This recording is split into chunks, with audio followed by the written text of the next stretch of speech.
Իսրայելի պաշտպանության բանակը հայտարարել է, որ ավարտել է լայնամասշտաբ հարվածը Իրանի ռազմավարական պաշտպանության համակարգին։ Չնայած այդ հայտարարություններին Իրանը հայտարարել է առնվազն 3 Հերմես գերժամանակակից ԱԹՍ-ների ոչնչացման մասին։ Իրանի Իսլամական հեղափոխության պահապանների կորպուսը հայտարարել է տարածաշրջանում տեղակայված ամերիկյան ռազմաբազաների եւ Իսրայելի թիրախների դեմ հրթիռային հարվածների նոր ալիքի մասին։ Հարվածների թիրախում են եղել նաեւ Դուբայը եւ Քուվեյթը, որտեղ տուժել են քաղաքացիական ենթակառուցվածքներ, ինչպես նաեւ Քուվեյթի միջազգային օդանավակայանը։ Իրանն արդեն հայտարարել է Հորմուզի նեղուցի ամբողջական շրջափակման եւ նավթի տեղափոխման դադարեցման մասին։ Իրանի արտգործնախարար Աբբաս Արաղչին Վաշինգտոնին զգուշացրել է իշխանափոխության փորձերի անիրականության եւ երկարատև պատերազմի պատրաստ լինելու մասին։ Ստեղծված իրավիճակի ֆոնին ՄԱԿ-ի անվտանգության խորհուրդը հրատապ նիստ է գումարել։ Նախագահ Թրամփը հետաձգել է պլանավորած իր ուղերձը եւ հեռախոսազրույց ունեցել Նեթանյահուի հետ։ Սպասվում է Իրանի հոգեվոր առաջնորդ Այաթոլլահ Խամենեիի ելույթը։ Իսլամական Հանրապետության ղեկավարը պատրաստվում է դիմել ժողովրդին ռազմական գործողությունների կտրուկ սրման եւ իր սպանության մասին կեղծ լուրերից հետո։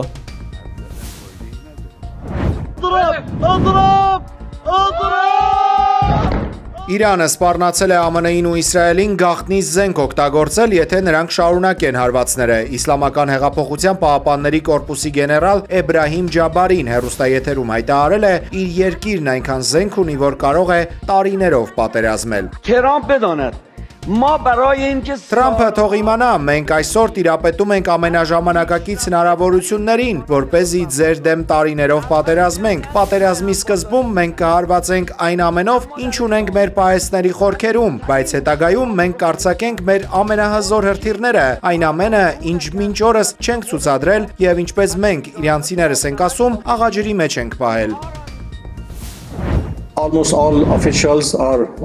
safe and sound and alive. Իրանի գերագույն առաջնորդ Ալի Խամենեին ողջ է, որքանով ինձ հայտնի է, հայտնել է Իրանի արտգործնախարար Աբբաս Արաղչին NBC News-ի եթերում։ Ավելի վաղ Իսրայելի 12-րդ ալիքը հայտնել էր Խամենեիի հնարավոր մահվան մասին։ Իրանի գլխավոր դիվանագետի խոսքով զոհվել են 2 իրանցի հրամանատարներ, սակայն բարձրաստիճան պաշտոնյաները ողջ են։ Իսրայելական լրատվամիջոցների հաղորդմամբ հարձակումների հետևանքով արդեն սպանվել են Իրանի պաշտպանության նախարարն ու Իսլամական հեղափոխության պահապանների կորպուսի հրամանատարը, սակայն այդ տեղեկությունները դեռ հաստատված չեն։ Այս գործողությունների հիմնական նպատակը 1979 թվականից իշխող վարչակարգի տապալումն ու երկրի կառավարման համակարգի կազմալուծումն է։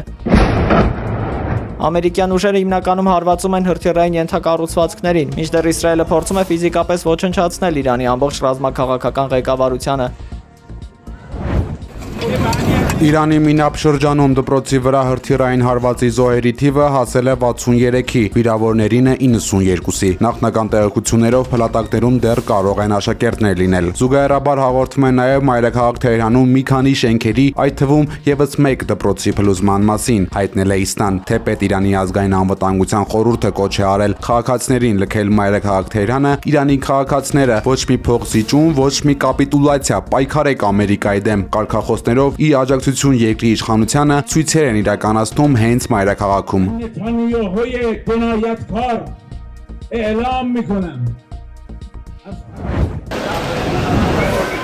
Դուբայ, Երևան եւ Աբու Դաբի, Երևան հետաձգված չվերթները չեղարկվել են մեր հարյուրավոր հայրենակիցներ այս պահին Հայաստան վերադարձի հնարավորություն չունեն։ Աբու Դաբիի երկնքում քաղաքացիականի փոխարեն այժմ միայն ռազմական ուղաթիռներ են թռչում։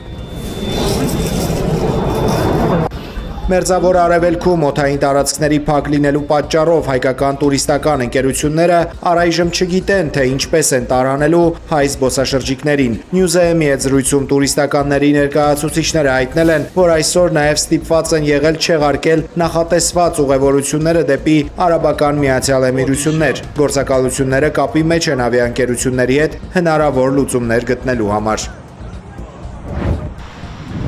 Հայաստանի արտգործնախարարությունը հայտարարություն է տարածել, նշելով, որ հետևում է Մերձավոր Արևելքում ստեղծված իրավիճակին։ Իրանում եւ Իսրայելում գտնվող մեր քաղաքացիներին գերատեսչությունը հորդորել է պահպանել անվտանգության կանոնները եւ հետևել պաշտոնական ցուցումներին։ Սաուդյան Արաբիայի արտգործնախարարությունը դատապարտել է իրանական հարվածները։ Մեջբերում զգուշացնում ենք, որ Բահրեյնի, Հորդանանի, Միացյալ Արաբական Էմիրությունների եւ Կատարի ինքնիշխանության ակնհայտ խախտումը կունենա վտանգավոր հետևանքներ։ Մեջբերում զգուշացնում ենք, որ Բահրեյնի, Հորդանանի, Միացյալ Արաբական Էմիրությունների եւ Կատարի ինքնիշխանության ակնհայտ խախտումը կունենան վտանգավոր հետևանքներ։ Մեջբերման ավարտը։ Watching here in Abu Dhabi. Զուգահեռ Արաբական Միացյալ Էմիրությունների պաշտպանության նախարարությունը հայտարարել է, որ իրեն իրավունք է վերապահում արձագանքել Իրանի հարձակմանը։ Այս ընթացքում մի շարք երկրներ իրենց քաղաքացիներին հորդորել են լքել Իրանը։ Ռուսաստանը Իրանում գտնվող իր քաղաքացիներին կոչ է արել Աստարայով անցնել Ադրբեջան եւ Նուրդուս կամ Ագարակ անցակետով դեպի Հայաստան։ Եվրոպական միության արտաքին քաղաքականության ղեկավար Կայա Կալասը Մերձավոր Արևելքում տեղի ունեցող զարգացումները որակել է վտանգավոր։ Պաշտոնյան կոչ է արել պաշտպանել քաղաքացիական բնակչությանը, նշելով, որ տարածաշրջանի երկրների հետ ձեռնարկում են համապատասխան քայլեր հակամարտության դիվանագիտական լուծման համար։ Եվրոպական հանձնաժողովի նախագահ Ուրսուլա ֆոն դեր Լեյենը եւ Եվրոպական խորհրդի նախագահ Անտոնիո Կոշտան համատեղ հայտարարության մեջ նշել են, որ Իրանում տեղի ունեցող իրադարձությունները լուրջ մտահոգություն են առաջացնում։ Եվրամիությունը լայնածավալ պատժամիջոցներ է ընդունել ընդդեմ Իրանի ներկայիս ռեժիմի եւ Իսլամական հեղափոխության պահապանների կորպուսի գործողությունների։ Դոնալդ Թրամփը հաստատել է ԱՄՆ-ի անմիջական մասնակցությունը ռազմական գործողությանը, ընդգծելով, որ նպատակ ունեն պաշտպանել Միացյալ Նահանգները, նրա զինված ուժերը, արտերկրում տեղակայված բազաները եւ դաշնակիցներին ամբողջ աշխարհում։ Թրամփի խոսքով իրենց նպատակն է մեջբերում չեզոքացնել դաժան իրանական ռեժիմի սպառնալիքը։ ԱՄՆ-ն պատրաստ է ոչնչացնել Իրանի հրթիռային ներուժը եւ հողին հավասարեցնել ռազմական արդյունաբերությունը։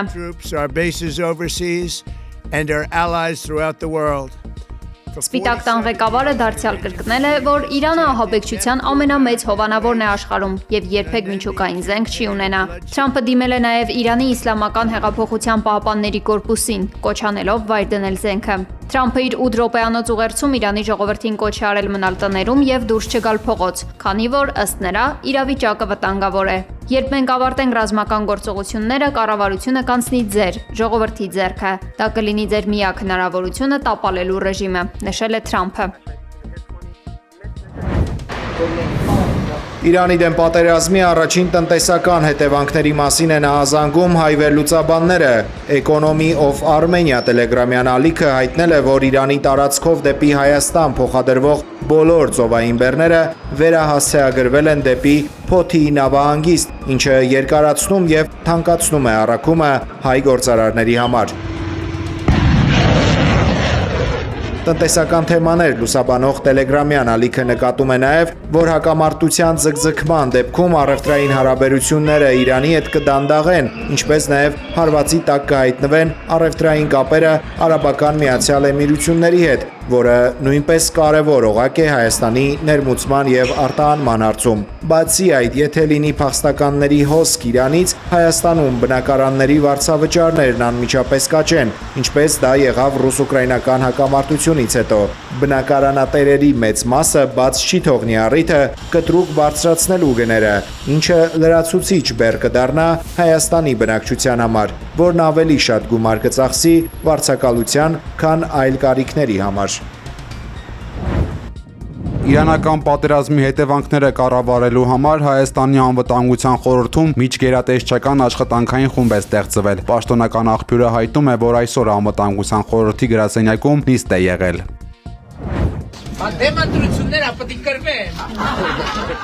Հարևան Իրանում պատերազմի ֆոնին Հայաստանի վարչապետը քաղաքացիական պայմանագրի անդամների հետ, այդ թվում պաշտպանության նախարար Սուրեն Պապիկյանի հետ մեկնել է Արմավիրի մարզ, ներկուսակցական քարոզարշավի։ Արմավիրում բնակիչներից մեկի հետ Փաշինյանը նարդի է խաղացել,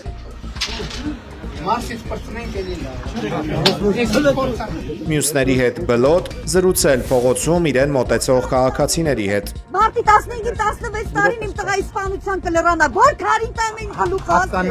հիմա ասենք ինչ անենք մենք, ինչ անենք։ Հայաստանի առաջին նախագահ Լևոն Տեր-Պետրոսյանի հայտարարությանն արձագանքել է Ուժեղ Հայաստան կուսակցությունը։ Տեր-Պետրոսյանը ասել էր, մեջբերում պառակտված ընդդիմությանը միավորելու միակ կարող ուժը Սամվել Կարապետյանն է։ Ընդդիմադիր կուսակցությունների միջև ամիսներ շարունակվող բանակցությունները ոչ մի համաձայնության չեն հանգեցրել։ Անհրաժեշտ է հասկանալ, որ ընդդիմության միավորումը ազգի փրկության խնդիր է, եւ Կարապետյանն ունակ է լուծել այդ խնդիրը, լինելով ինքնաբավ եւ կայացած անձնավորություն, եզրափակել էր առաջին նախագահը։ Կուսակցության վարչապետի թեկնածուն Սամվել Կարապետյան։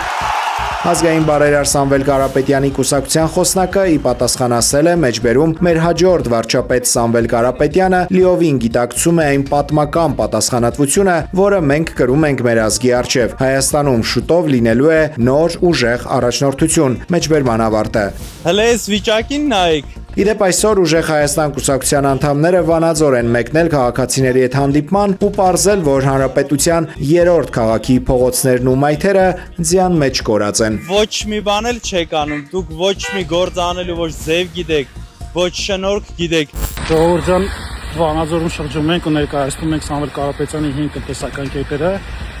Մի ամբողջ թիմով հատիկ առ հատիկ խանութներով մարդկանց հետ հանդիպելով մեր իրազեկման ակցիան ենք իրականացնում։ Շատ կարևոր է, որ